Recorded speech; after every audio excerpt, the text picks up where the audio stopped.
Welcome back to the Robaer Report. It's Monday night again, 8 o'clock Eastern Standard Time. Of course, my name is Robaer. I'll be your host today for the Robaer Report. And as always, we have a special guest to learn about, the mission of this show towards their life, individual groups that and what their contribution is to society and its development. So today is the last Monday in the month of February. It is also the last Monday in the month of February, Black History Month. And it is lastly the last Monday that we will focus on mental health for the month of February in commemoration of Black History Month. So today, I have a guest here by the name of Dr. Bruce Tisdale out of the DC, Maryland, Virginia area.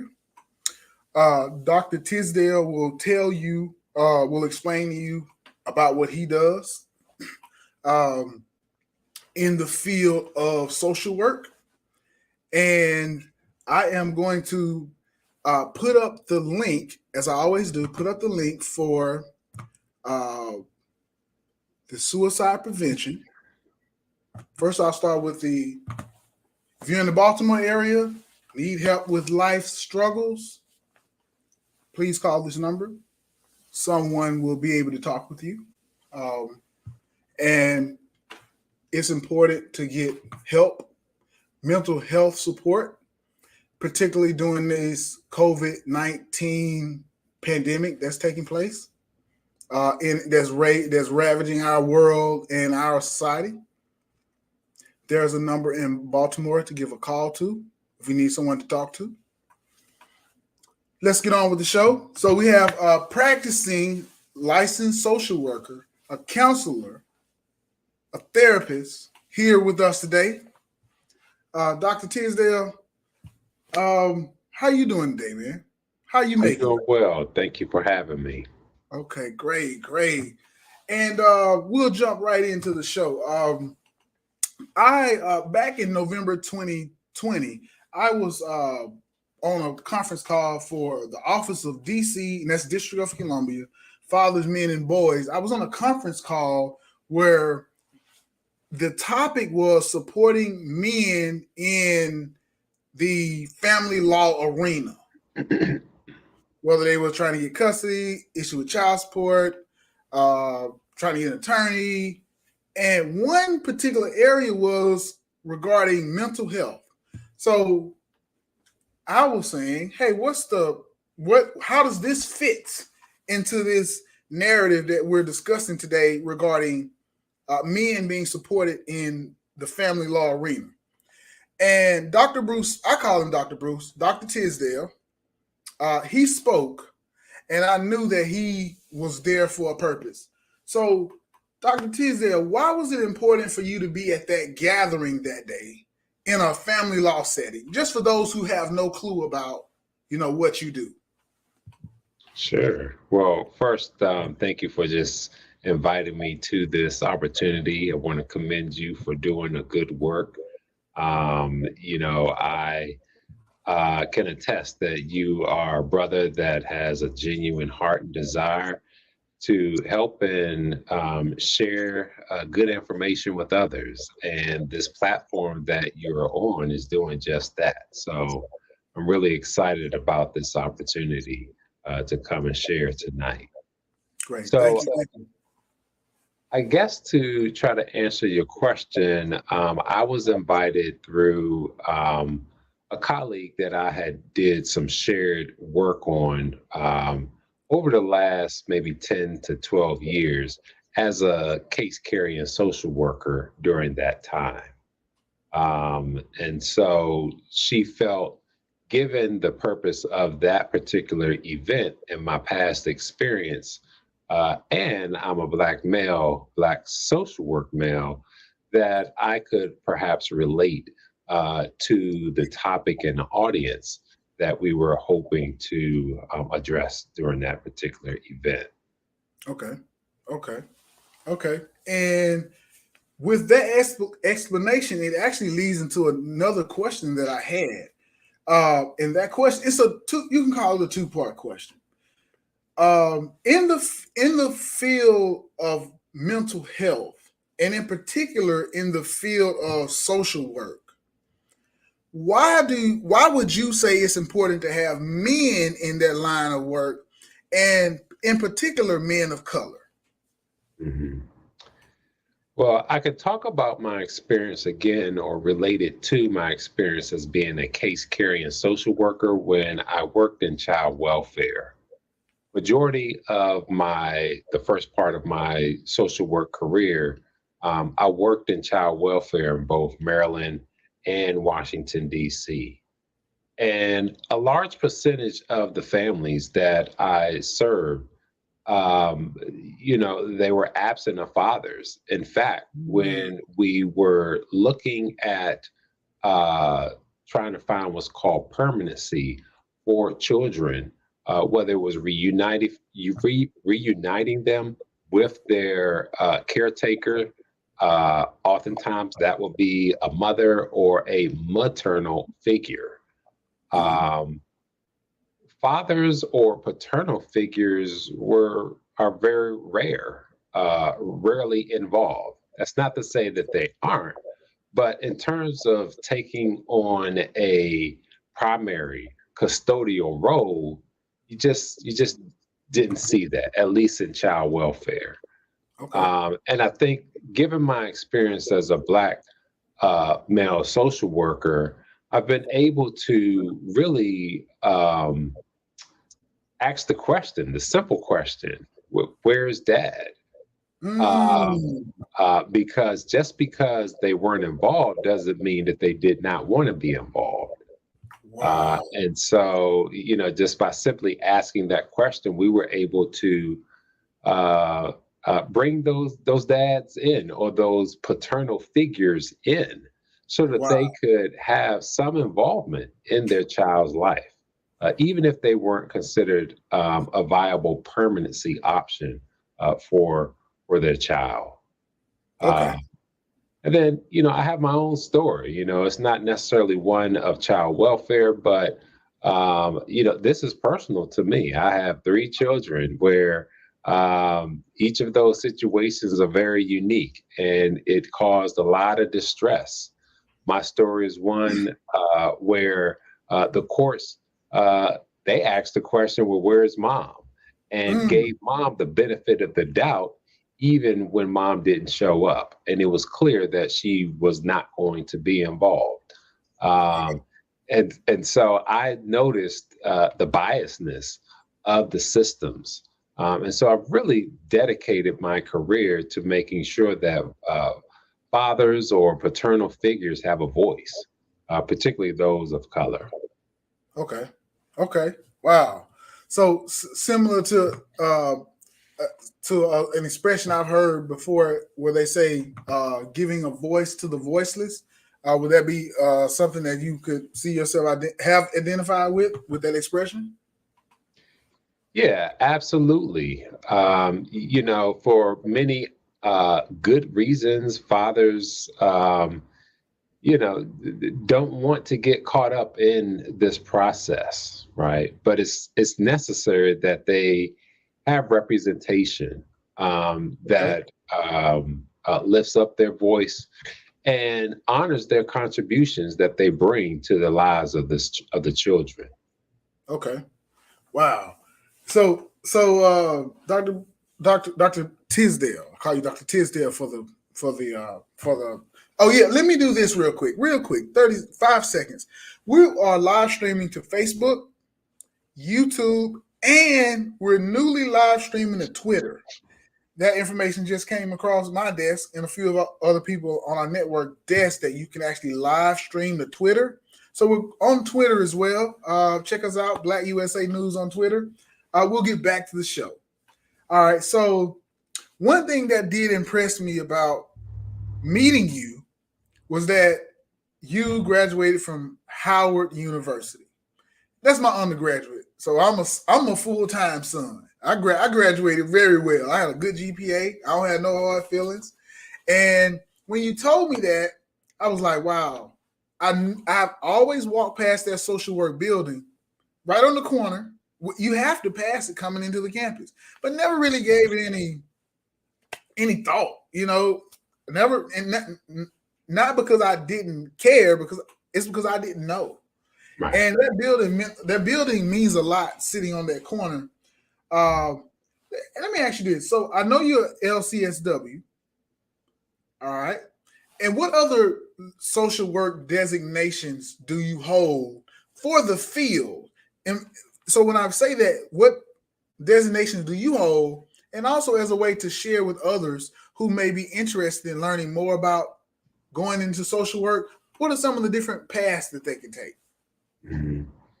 So I guess maybe let me just back it up a little bit and share what my educational journey has been and how it has landed me where I am currently. So I have an undergraduate degree from my undergraduate alma mater, Bowie State University, in psychology. I actually have a bachelor's of science from Bowie. Then from there, I've always known that I wanted to go into counseling. Okay. And so, interestingly, you would think that I would have gone into counseling for my master's. But the guidance that I received in undergrad was to go the social work route. Mm, Because as a social worker, I could do all things, as we refer to it in the field, right? So okay. case management, counseling. I think our class president at the time, was a principal of a charter program, and many other things. It wasn't as limiting Okay. as potentially a counseling degree would be. And so I went on to Howard University, where I obtained my master's in social work. From there, you have to obtain a license in order to work technically as a social worker. And so Okay. I was licensed as a licensed graduate social worker right out of grad school. I did that for a few years because it took me a few years to get my independent license clinical social work, but I got it right, Okay. and I plan on keeping up my hours and my training, paying them hefty fees every 2 years. Hmm. And so that led me directly into case carrying social work, as I shared earlier, Hmm. particularly in child welfare. From there, I simultaneously started working in an outpatient mental health program as a therapist, Okay. doing house calls to Mm, children and youth, and very few adults at that time. Again, I always knew that this was the path that I wanted to go. But then I got into emergency room, doing some work there, PRN. I've worked in government on a macro level around policy development and agency organizations. Um, and then all that time I was developing my private practice. okay. And so in August of 2015, I officially applied for my business license and made it official, and we've been going strong. Now I have a Okay. practice now of um, at least 8 clinicians working Mm, alongside me, several master level interns that also have come through my program and currently working within my practice. And so we've, Dr. Bruce, I want to uh-huh, stop you real quick. All right. sure. Because you just said something that was powerful.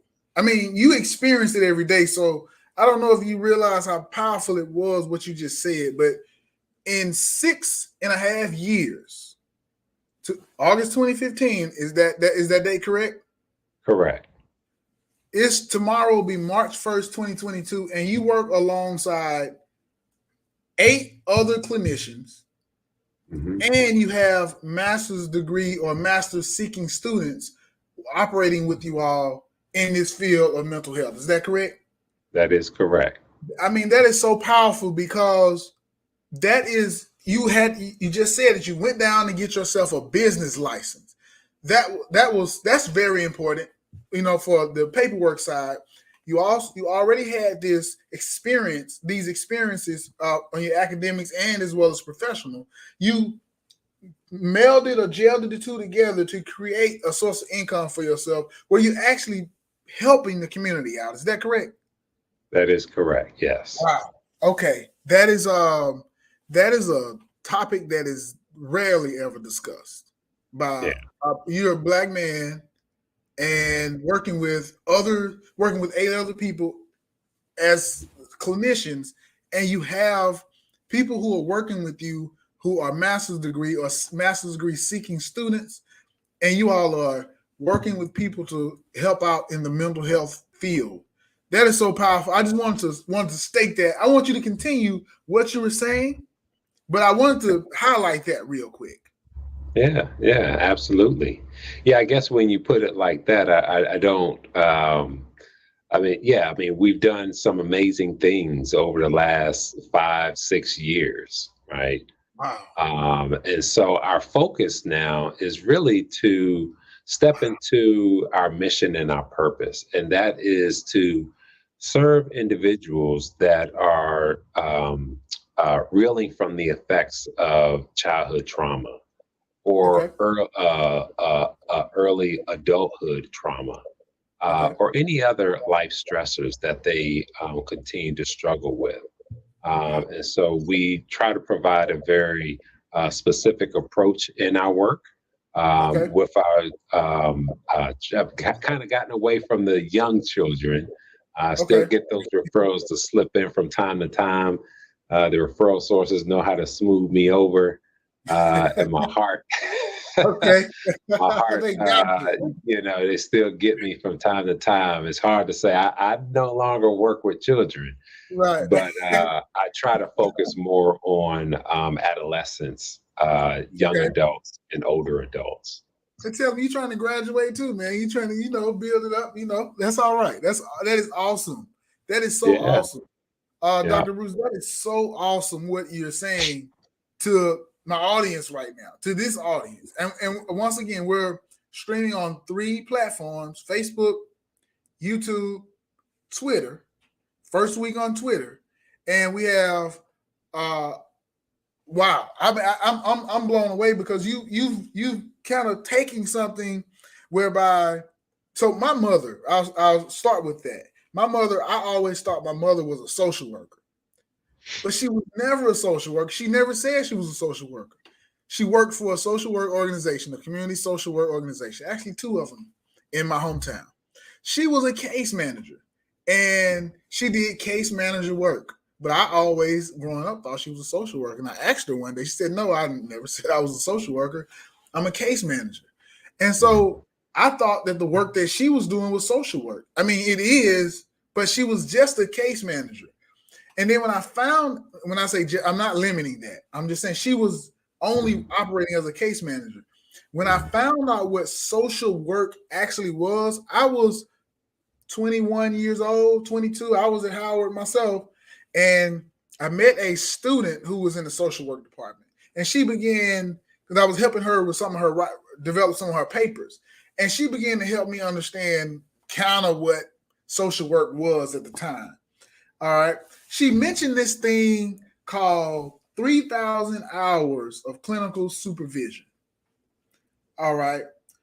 In your 3,000 hours, like, were you able to do it like straight, or did you chop it up, have to take a few years off, come back? How did you do your 3,000 hours for those who are listening who may be wanting to go into this field? How did you manage your 3,000 hours?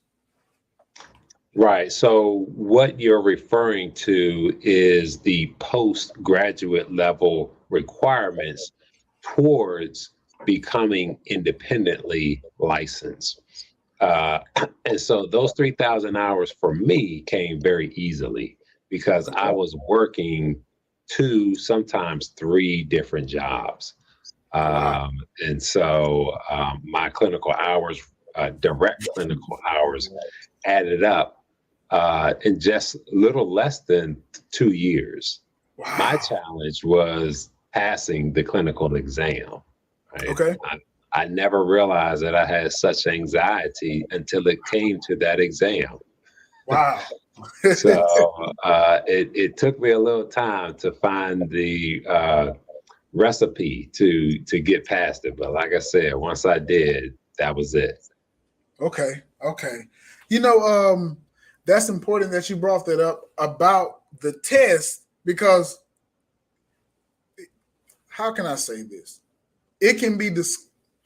You can receive literature about the field, and you can also receive literature about going to certain schools and getting your degree. But when it comes time to taking that big test that you have to take to be proven in the field, sometimes all of that work that we've done, it doesn't measure up because we can't pass that test on the first time, second time, and I'm sure some people are taking it three, 4, and 5 times. Mhm. So to hear that you can openly say that you had a difficulty surrounding that test, I appreciate that, and I'm sure this audience does as well because you're opening them up to some of an issue that they could face in attempting to attain the LCSW status. So Yeah. I appreciate that. I have another question for you. So when you have consultations with your clients or you're doing your work, I'm sure you since you work with 8 other clinicians and you have other staff, I'm sure that you talk to a lot of people during the week. And when I say people, I mean clients.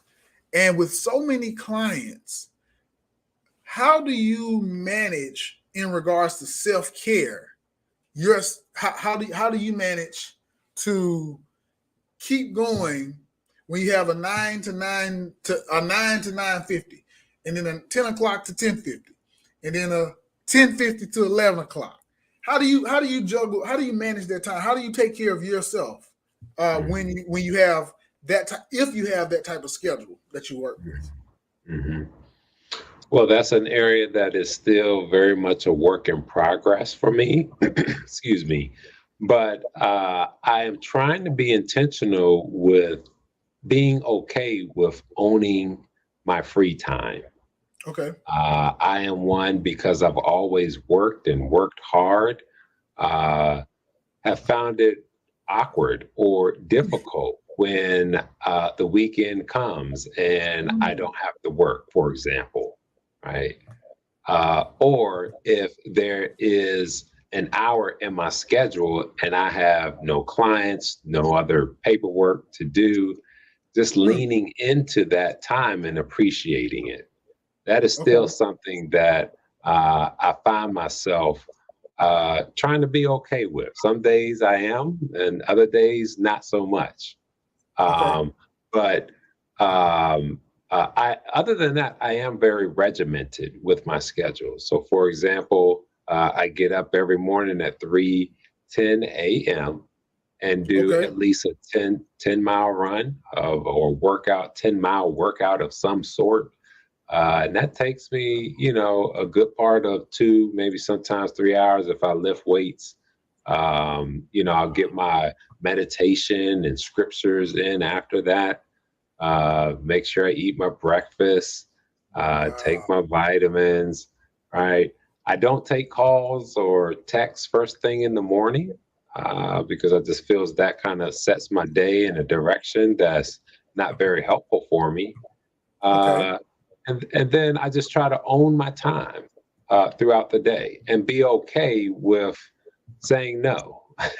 Okay. Again, that's still an area that I'm working on, but I'm being more cognizant and intentional about it every day.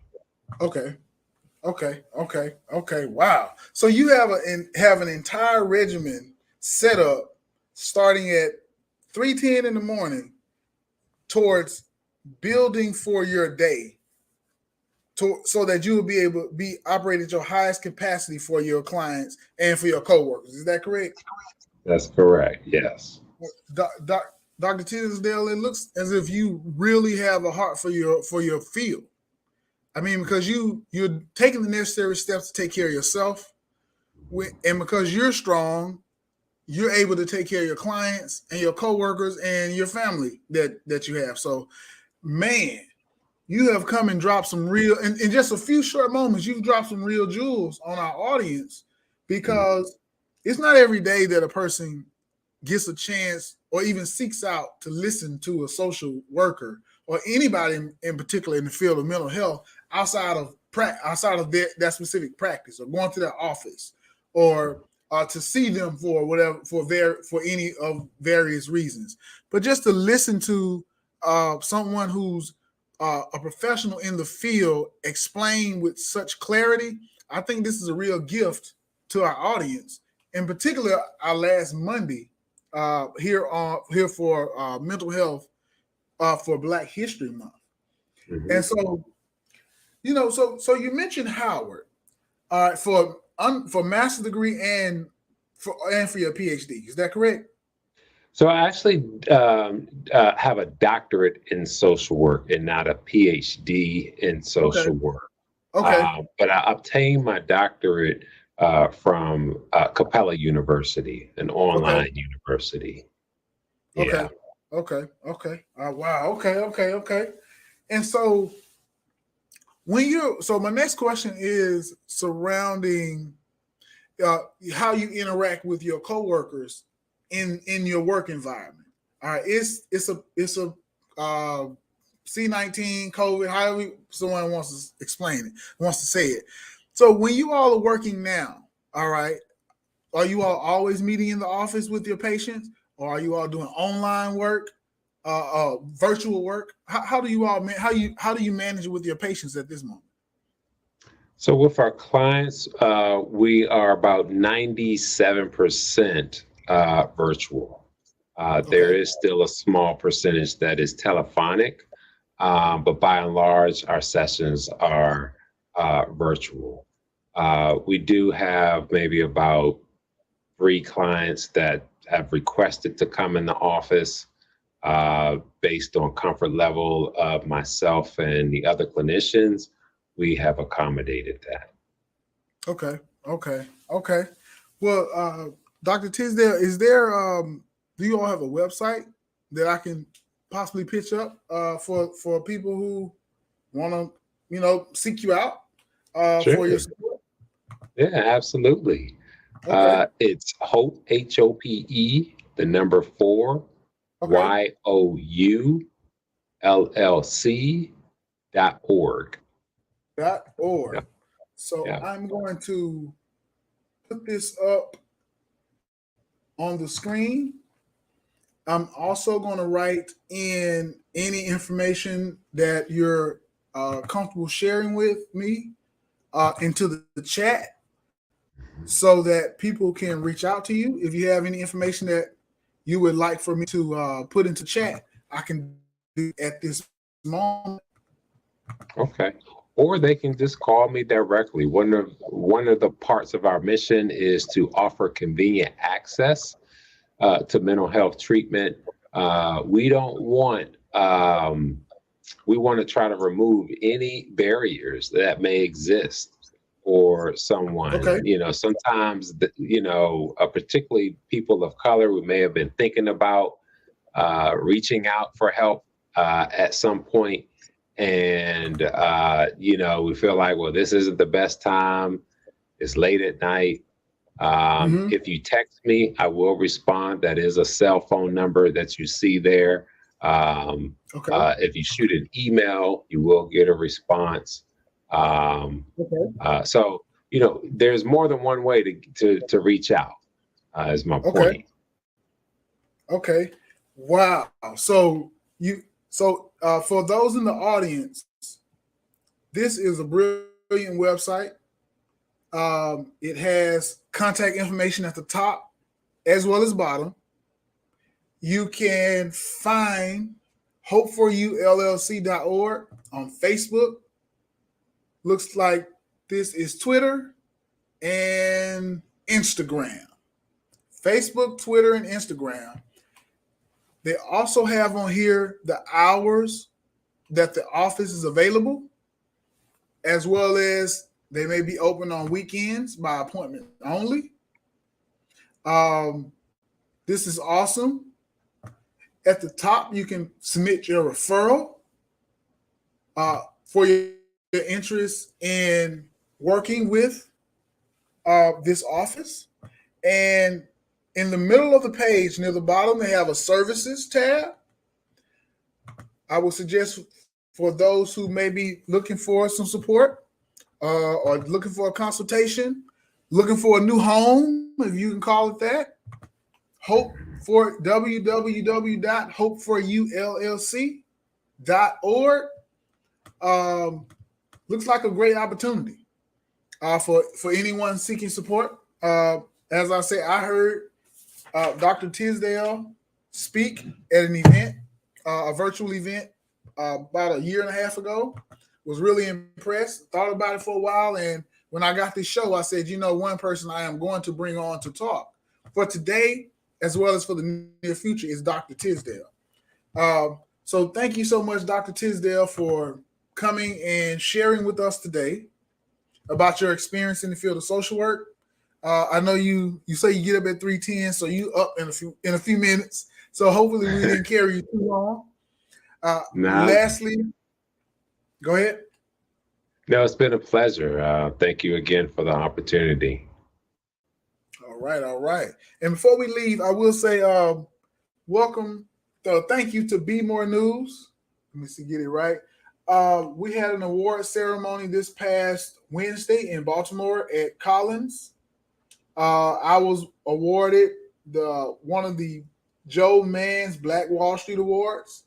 For those of you who are viewers of this show, the Robaer Report, I want to thank you all for viewing because someone called me and said that, hey, you have won an award. And I showed up, and for sure my name was on the plaque. So thank you so much. It will be my goal is to put it on the wall. I wanted to hold it up for this show today. My goal is to put it on the wall, and we can pull it down every now and then. But thank you so much again for gracing us with your presence, Dr. Tisdale. And you have a great rest of your evening and a great rest of your week. Take care, sir. All right. You do the same. Take care. Bye-bye.